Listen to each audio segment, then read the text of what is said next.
Ja, hartlike goeienaand en hoop is 'n lekker lang naweek vir almal en dit is tyd om te kyk na wat in die sport gebeur reg oor die wêreld.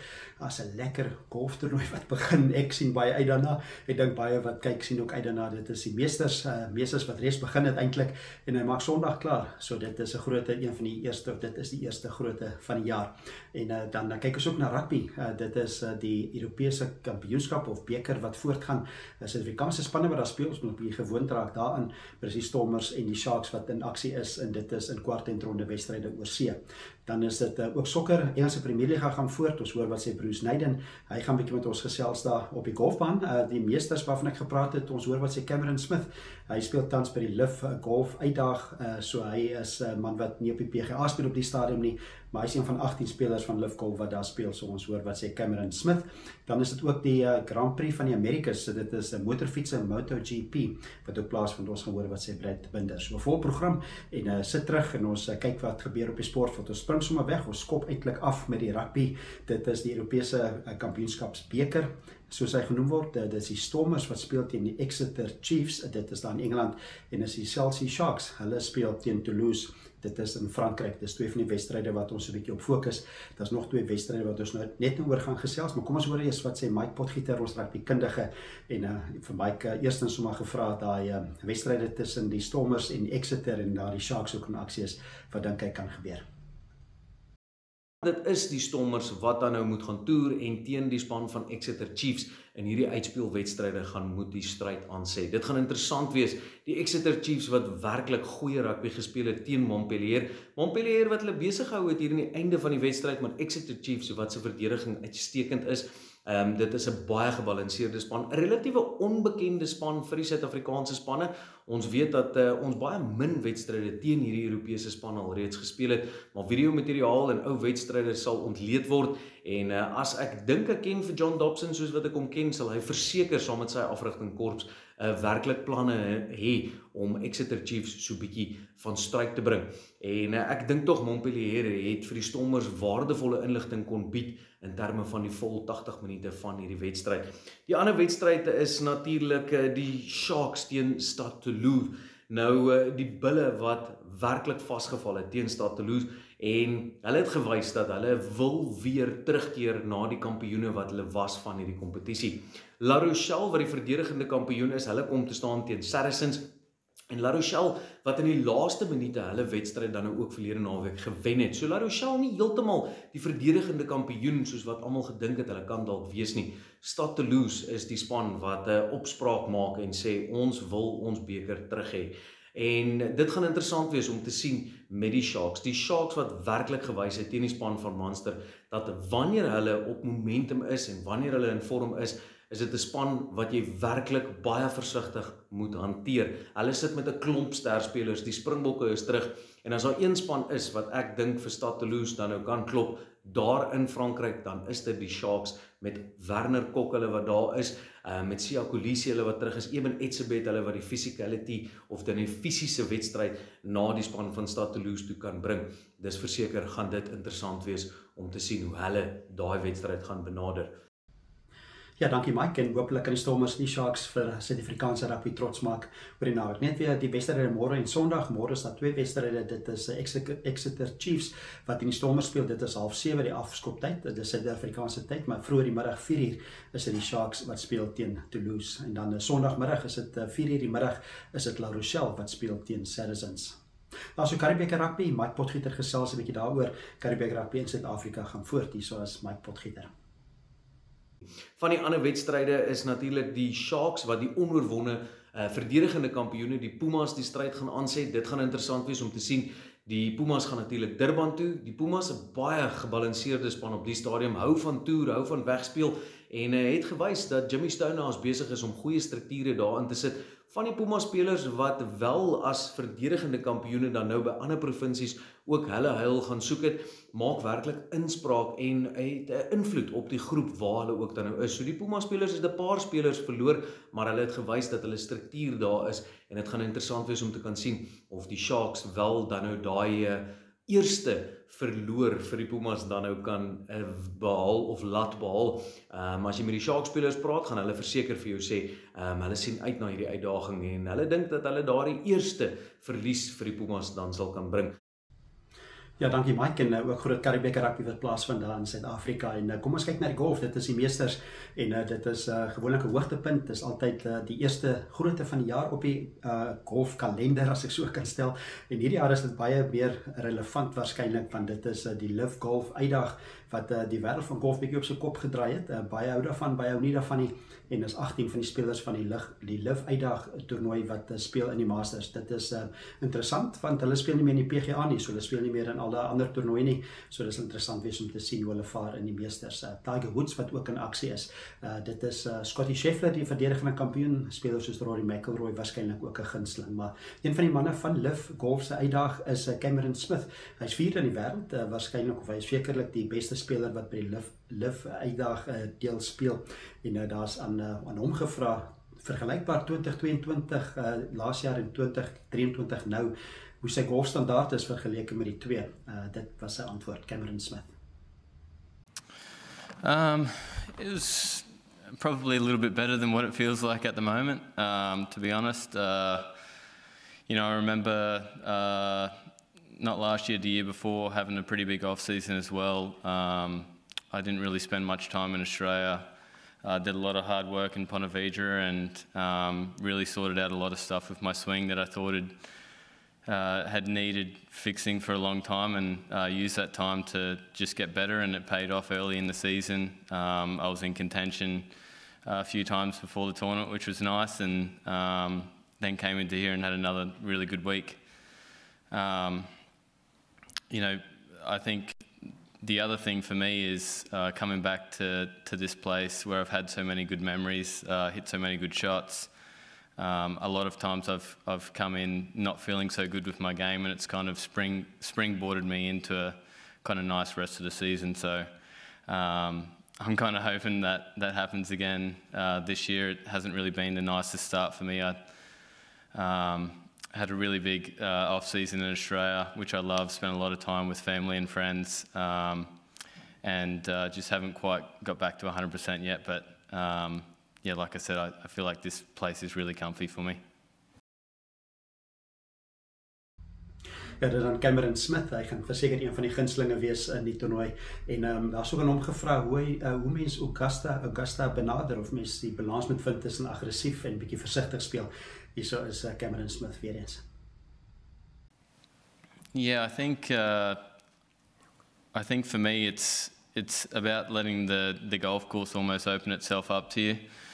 It's never really a golf course where you can go out and try and make birdies, and I think that's maybe been a part of my game, especially this year, where I feel like, I played so good last year, had such a good year, the expectation is really quite high, and you go out there and you try and make stuff happen rather than just letting it come to you, and I feel like you have to be really patient around here. I for sure think there's some second shots to some given pins out in those greens where you have to be quite cautious, and then I think the golf course offers, especially under a bit of a softer ground, I think it offers a lot of birdie chances as well.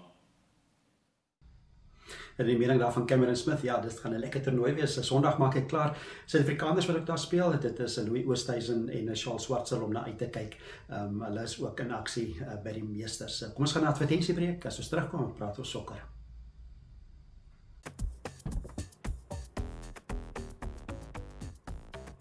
Hey, don't worry about the car, boss. I checked nice. Thank you, but it's okay, ne? F&B Insurance. Checks nicer. No. At F&B Insurance, we provide cover for all your valuables, from your car to your laptop to your phone. F&B Insurance. You value it, we cover it. T's and C's apply.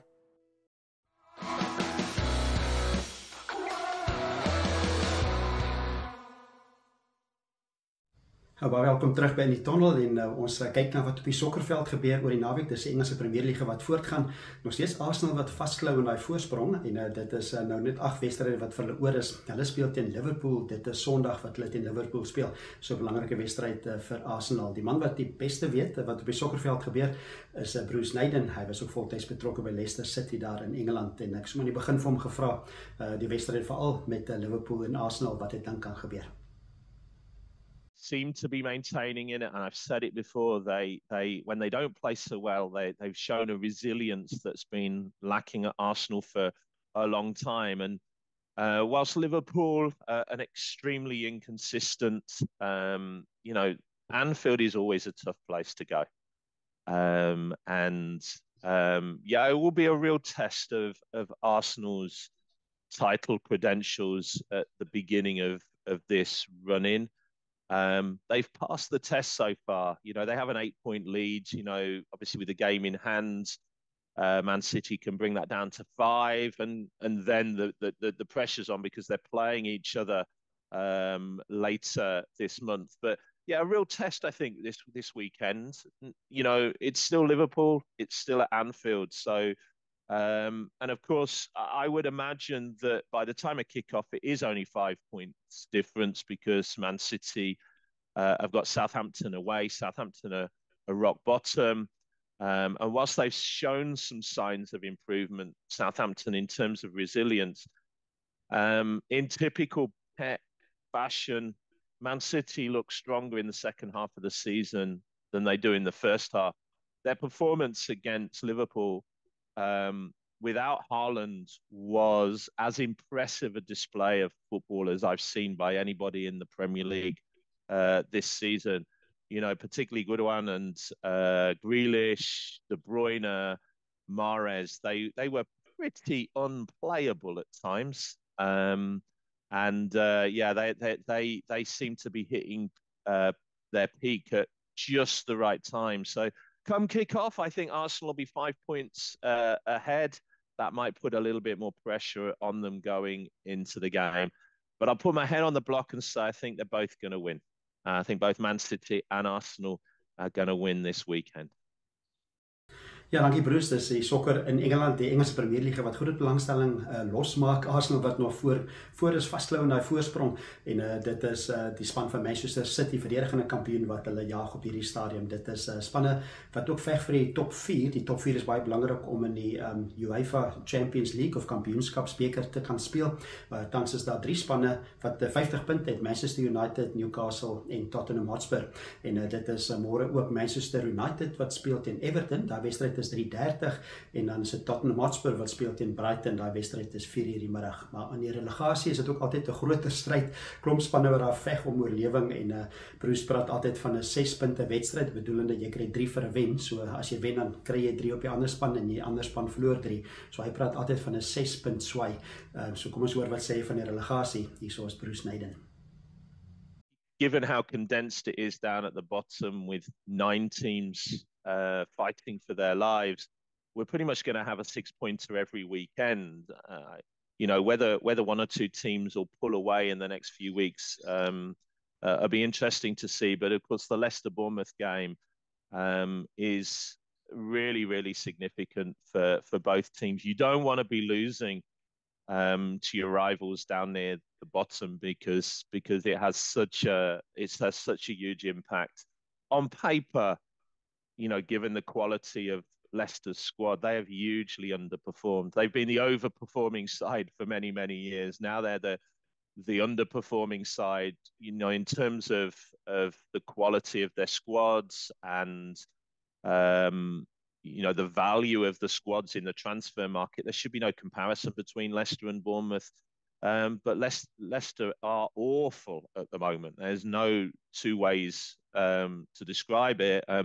And Bournemouth are showing character and resilience, even though they might have less talent than the Leicester squad.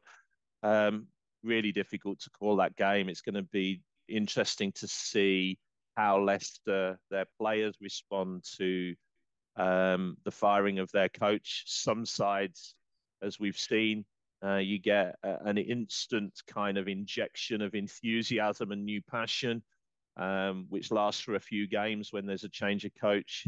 For others, it makes no difference at all. So it's a really tough one to call.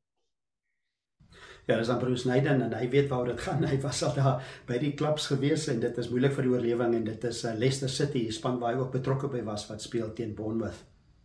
Ook vir Bruce Naden gevra, hy werk met afrigters en dit is nou Paasnaweek en hoe hanteer die afrigters ook so tyd en al die druk wat daarmee saamgaan en of hulle tyd het om daar 'n bietjie rustig te wees en ook stil te raak, as hy so as Bruce Naden. I think for those who have a faith, it can be a really difficult time because, you know, the opportunities for you to worship and share in community and celebrate with other Christians is really limited because of training schedules and match schedules. In some sports, the Easter period sees an increase in games, and at a time when things are very pressurized. You're coming towards the culmination of a season, whether you're near the top, whether you're near the bottom, in your particular sport, the pressure can be really, really high because you're at the business end of the season. And so it doesn't give a lot of time for those who may wish to really reflect, celebrate the events of Easter. You know, I know at clubs where they do have chaplains like myself, you know, that you try to provide a space where people at the club, including the coaches, can have that opportunity to just pause, reflect and worship. Ja, dankie Bruce. Ja, dit is lekker insig om te weet wat daar gebeur in die moeilike wêreld van afrigters en hooplik kan hulle ook 'n rustige oomblik vind op die Paasnaweek. Kom ons gaan aan 'n MotoGP of die motorfiets wedrenne. Dit is die Grand Prix of the Americas, dis die derde ene van die jaar. Op hierdie stadium is dit Marco Bezzecchi van Italië wat voorloop na die eerste twee. Hy het 50 punte op die puntelys. Dan is dit Francesco Bagnaia, hy is die tweede met 41. Dis Suid-Afrika se Brad Binder op sy KTM wat ook goed doen. Die ander twee manne wat ek genoem het is op Ducatis, hulle domineer 'n bietjie, maar dit is Brad Binder wat ook kompeterend is in albei. Hy het 17 gekom, ongelukkig in Argentinië, hy het geval met die wegspring, maar hy is nog steeds op 'n baie vinnige motorfiets. Maar kom ons hoor wat sê hy, hoe kompeterend is die MotoGP. Hierso is Brad Binder.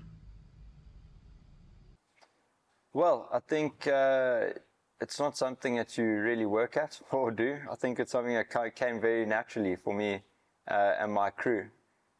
You know, I've said it before, I have the most amazing crew behind me. They're all firstly great people as well as really great at what they do. So that always makes things so easy. You know, you're excited to get to the track the next week because you want to see the guys because they're all your mates. So it's one thing I've always enjoyed, and it's one thing that really makes the traveling and long time away from home and all of that much easier. And of course, racing a MotoGP bike for a living is also pretty cool. You know, MotoGP at the minute, you don't know whether you're coming or going. You might be fighting for a podium one weekend and you'd be 2 seconds off at the end of the race fighting for 5th, 6th place. So MotoGP at the minute is so tight and so competitive that I think it's just as thrilling for us, the riders, as it is for the fans to watch on TV at the moment. Hy het die mening daarvan Brad Binder en is duidelik dat hy baie sterk span rondom hom het en sterkte vir hom daar by die Grand Prix van die Americas. Dit is Sondag wat dit plaasvind. Kom ons vat advertensiebreek, as ons terugkom, praat ons Namibiese sport saam met Andrew Polman. Let's find out why Andalex is SA's #1 brand for sore throat and mouth. When I have a painful sore throat, I use Andalex Sea Spray. I use it regularly for painful conditions of the mouth and throat caused by viral and bacterial infections. I use Andalex C antibacterial mouthwash every second day. It protects my mouth against infections caused by viruses and bacteria as well as gum disease. For a sore mouth and throat, just Andalex it.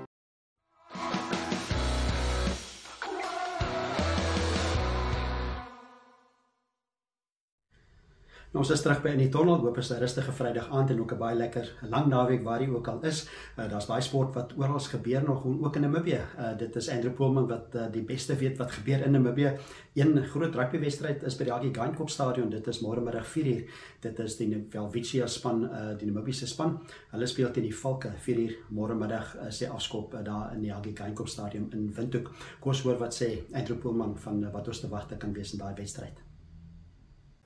Want ook Welwitschia wat weer 'n tuiswedstryd het. Hulle speel dan in die GOtv stadion Saterdag 4:00 teen die Valke. Die Valke natuurlik die toonaangewende span, kan mens sê, in die Mzansi uitdagreeks.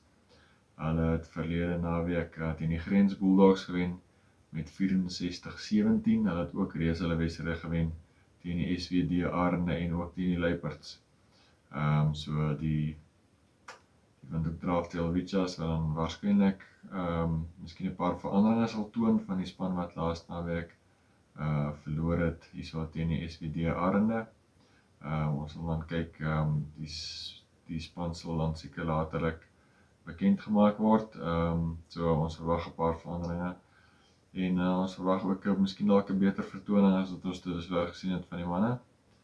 Soos wat hulle mekaar begin vind in die kompetisie. Ons wens hulle alle sterkte toe en ons hoop dit gaan goed met hulle.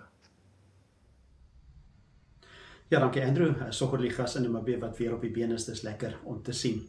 Kom ons af met fietsry nuus. Dit is altyd 'n groot fietsry ook. Dit is op die fietsry kalender ook in die Paasnaweek en kom ons hoor wat sê Andrew Poelman wat gebeur in die fietsry. So wat die fietsry betref, ook 'n groot naweek vir al die fietsryers wat daar kans gebruik om op Swakopmund byeen te wees vir die Paasnaweek, vir 2 byeenkomste kan mens sê. Die eerste ene dan Saterdag die Namibiese Fietsry Federasie se nasionale kampioenskap, die Olimpiese bergfietsry, so met die spronge en die hindernisse wat Alfons Kiesewetter en sy helpers daar so bymekaar gesit het, die baan gebou het. So die wegspring is dan vir die elite vroue, saam met die onder 23 vroue en die junior vroue is dan om 10:15 Saterdagoggend.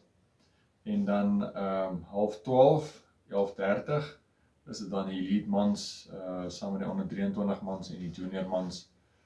So ons weet dan Alex Maller is hier in die omgewing en so al die groot name wat bekend is in die fietsrykringe. En dan Sondag is dan die Hollard Gravel and Dirt West Coast Mountain Bike wat by die Moonlight Resort so aan die ooste kant van Swakopmund gehou gaan word. Die afstande daar is 35 km en 75 km. So een van die opwindende moontlikhede daar is dat 'n span wat hierso in Windhoek voorberei het van die afgelope weke, die Cannondale Factory span, 'n span wat op die Wêreldbeker reeks deelneem, groot name soos Ellen Hadderley van Suid-Afrika, wat by die laaste 2 Olimpiese spele deelgeneem het. Daniel van der Walt is ook 'n Suid-Afrikaanse onder 23 ryer. Ook 'n lid van die span wat hierso saam met hulle is Mona Mieter-Walner van Oostenryk. Sy is ook 'n elite ryer. Sy is nou 21 jaar oud. 2 jaar gelede toe sy 19 was, het sy ook die UCI Marathon Wêreldkampioenskap gewen. Simon Andreasen is hierso van Denemarke. Hy is ook 'n 2-malige junior wêreldkampioen en hulle spanbestuurder is Manuel Fumik. Hy is ook 'n spanbestuurder van Duitsland, 41 jaar oud. So ja, moontlikheid is blykbaar sterk dat hulle dan ook Saterdag dan of Sondag aan hierdie Hollard Gravel and Dirt West Coast Mountain Bike gaan deelneem. Ons span van NTV sal ook daarso op die toneel wees en dan 'n produksie doen wat ons dan later sal uitsaai. Ja, dankie Andrew, lekker fietsry om uit te kyk en ons is aan die einde van die program. Is 'n vol program, klomp sport wat reg oor die wêreld gebeur. Geniet die meesters. Ek gaan verseker die meesters geniet, die golf tot laat aande kyk. Dit is lekker om na uit te sien en ook sterkte vir die Welwitsjas teen die Valke in die Haggai Geinkoop Stadion môre middag. Bo alles ook 'n baie geseënde Paasnaweek vir almal. Kom tot ruste ook as dit moontlik is en dat die 'n lekker geseënde rustyd kan hê, geseënde Paasnaweek kan hê. Tot volgende Vrydag wanneer ons weer gesels. Lekker aand. Totsiens.